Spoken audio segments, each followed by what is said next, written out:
For millennia, prayer has been the last refuge of hope, a bridge between the human and the divine, an ancient practice of faith that has shaped cultures and inspired billions, from ancient temples to modern homes.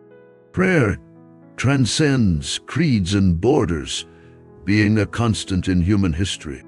But what actually happens in the brain when we pray? Is this practice merely an act of personal devotion, a ritual with no measurable effects, or a powerful biological mechanism that interacts directly with our physiology? In recent years, modern neuroscience, equipped with cutting-edge technologies such as functional magnetic resonance, imaging, and electroencephalography, has bowed before this ancient mystery.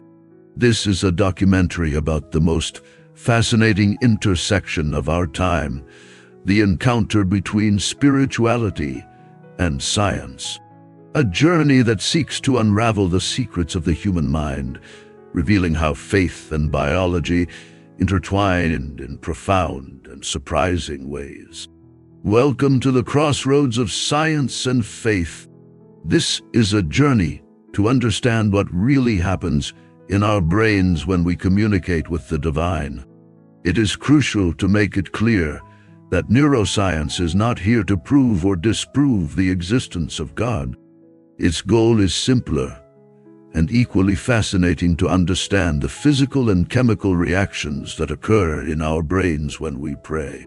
Studies that have emerged in recent years from renowned institutions such as the University of Pennsylvania and Duke University Medical Center show that prayer has measurable effects on our brains, many of which are profoundly positive for our mental, emotional, and in some cases, physical health.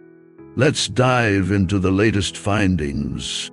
We will uncover how prayer acts as a powerful stress reducer, alleviating anxiety and calming the mind. We will explore how this ancient practice can improve our focus and attention, and how faith itself can be a driver of healing, activating mechanisms of resilience and well-being. This is a story about what prayer does to us, and how faith, through its practice, transforms us from within. When the brain enters a state of deep, contemplative prayer, it undergoes a series of changes that are intriguing and revealing to science. One of the most consistent and impressive findings is the reduction of activity in a specific and vital region of the brain known as the prefrontal cortex. This area of the brain is, in essence, our control center. It is associated with self-control, rational decision-making, long-term planning, and notably, emotional regulation. When we pray, activity in this cortex decreases significantly. This slowdown may explain the sense of calm, mental clarity, and relief from worry that many report after a period of prayer. It is as if by surrendering our worries, our brain can rest from its constant state of alertness and analysis. But the most fascinating change happens in a network of interconnected brain areas called the default mode network, DMN. The DMN is the neural network that is most active when our mind is wandering, when we are ruminating about the past, worrying about the future, or thinking about ourselves. During prayer, DM activity decreases dramatically. This reduction allows us to break out of the vicious cycle of anxious thoughts and enables us to live fully in the present moment, focusing our attention on prayer. That is why we often feel more present and focused after a period of prayer. Prayer, therefore, acts as a powerful stress reducer. It reduces the activity of the amygdala, the small but powerful part of the brain that functions as our fear center and anxiety center. By calming the amygdala, prayer directly contributes to the sense of inner peace and contentment that many experience.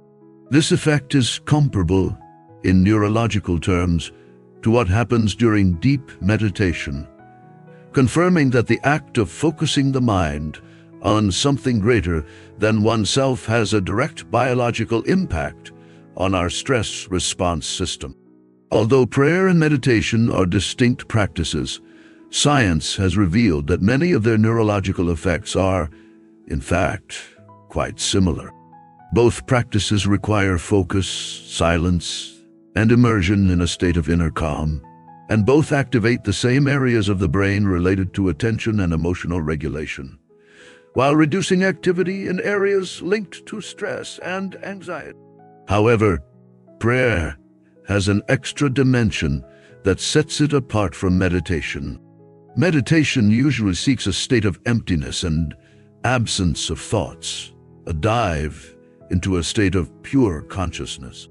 Prayer, in its essence, is communication, an act of relationship. It is a conversation, a plea, an expression of gratitude, a praise.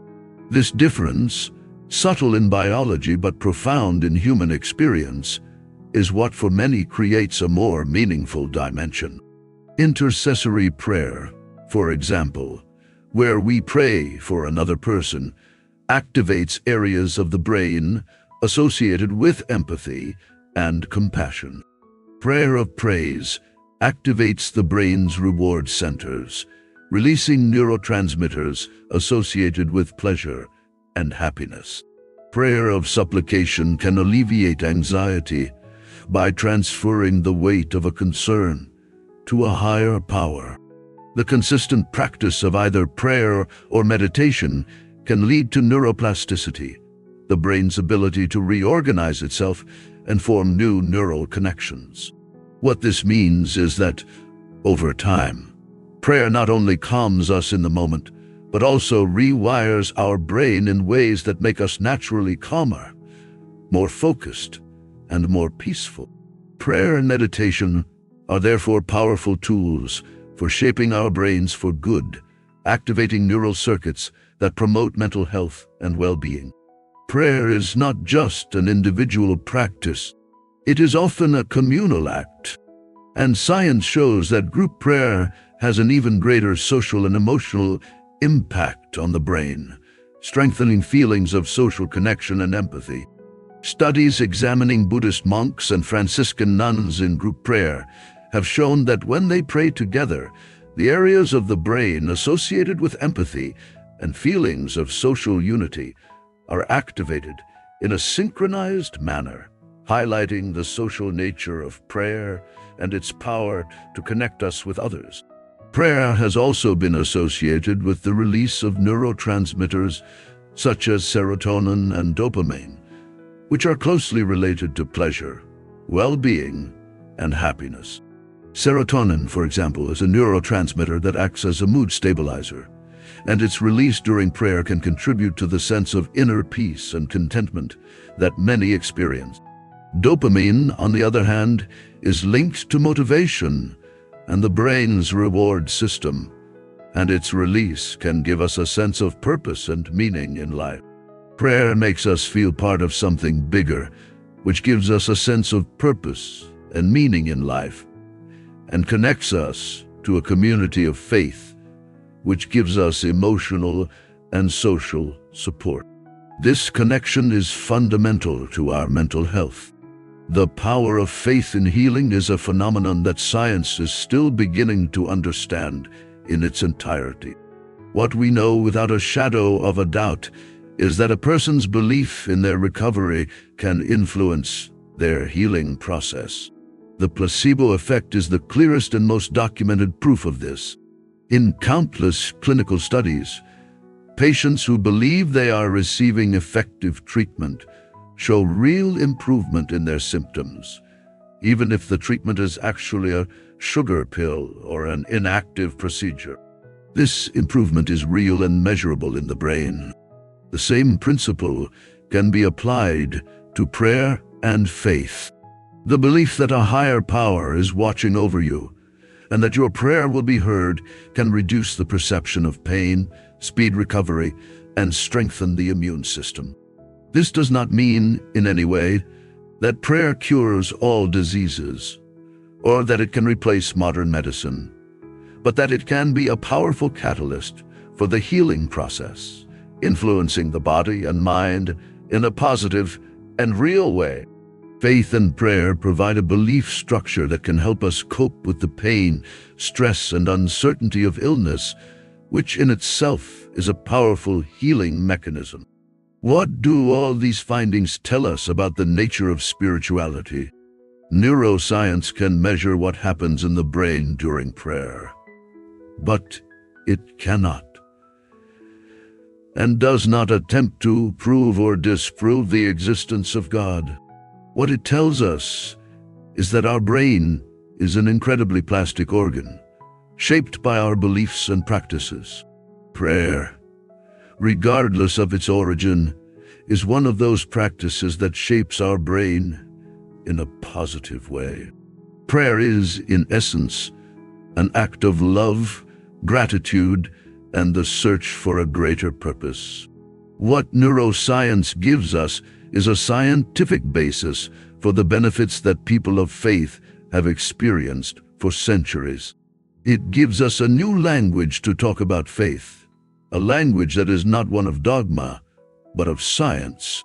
It shows us that when we connect with something greater than ourselves, our brains respond positively, making us calmer, more resilient, and more connected to one another.